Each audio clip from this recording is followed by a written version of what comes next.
لیکن آج کا انسان رزق کے حوالے سے ایسا پریشان کہ شیطان بھی دنگ رہ جائے، در در پہ جھک گیا، کوئی دربار ایسا نہیں چھوڑا جہاں ماتھا نہ ٹیکا ہو۔ حالانکہ ان انبیاء کرام، صحابہ کرام، اہل بیت اعظام، اولیاء کرام نے مانگا تو صرف ایک اللہ سے مانگا، کسی اور سے نہیں۔ حضرت علی حجویری رحمہ اللہ نے اپنی کتاب کشف المحجوب کے اندر لکھا ہے کہ اپنے مریدین کو نصیحت کرتے ہوئے لکھا ہے، جب بھی تم مانگو اللہ سے مانگنا، اللہ کے غیر سے کبھی نہ مانگنا۔ لیکن آج کا مسلمان اور ان کا نام لیوا ان کے دربار پہ جھک کے انہی سے مانگ رہا ہے۔ اس لیے کہا جاتا ہے مانگ اس ذات سے جو کسی کے محتاج نہیں، جو خود اللہ کے محتاج ہیں وہ ہمیں کیا دیں گے؟ ہم خود اللہ سے مانگے، براہ راست مانگے۔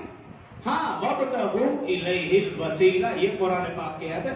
نیک لوگوں کا واسطہ دیا جا سکتا ہے، یا اللہ تو میرے والدین کے صدقے ہمیں عطا فرما، آپ وسلم کے صدقے عطا فرما، نیک لوگوں کے صدقے۔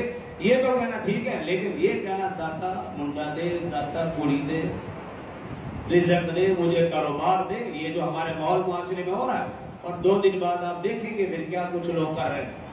ان عظیم ہستیوں کی قبروں کے ساتھ جو آج کا مسلمان حشر نشر کر رہا ہے، شیطان بھی پریشانی ہے، کیسا مسلمان ہے؟ اولیاء اللہ کی قبر میں یہ مسلمان ڈھول بجا کر دھمال کر رہا ہے۔ ہاں میرے اور آپ کے پیارے میرے اور آپ کی والدین یا کسی بزرگ کی قبر کے اوپر کوئی ڈھول بجائے، کوئی دھمال ڈالے، ہم اس کے ساتھ جو سلوک کریں گے اچھی طرح جانتے ہیں۔ ہم اللہ رسول کے حکموں کے پابند ہیں، اور صحابہ اکرام، اہل بیت اعظام، اولیاء اکرام کی زندگیاں گواہ ہیں، انہوں نے ایک کام بھی ایسا نہیں کیا جو قرآن و سنت کے منافی ہو۔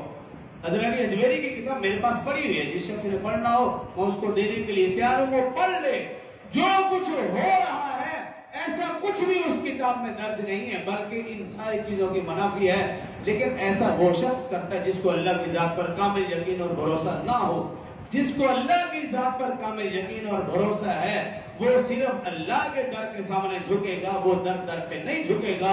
اور جو در در پہ جھکے گا اللہ اسے ذلیل و رسوا کر دے گا، لیکن اس کی ضرورت اور حاجت زندگی میں کبھی بھی پوری نہ ہوگی۔ جو کہا سنا مجھے اور آپ کو اللہ عمل کرنے کی توفیق۔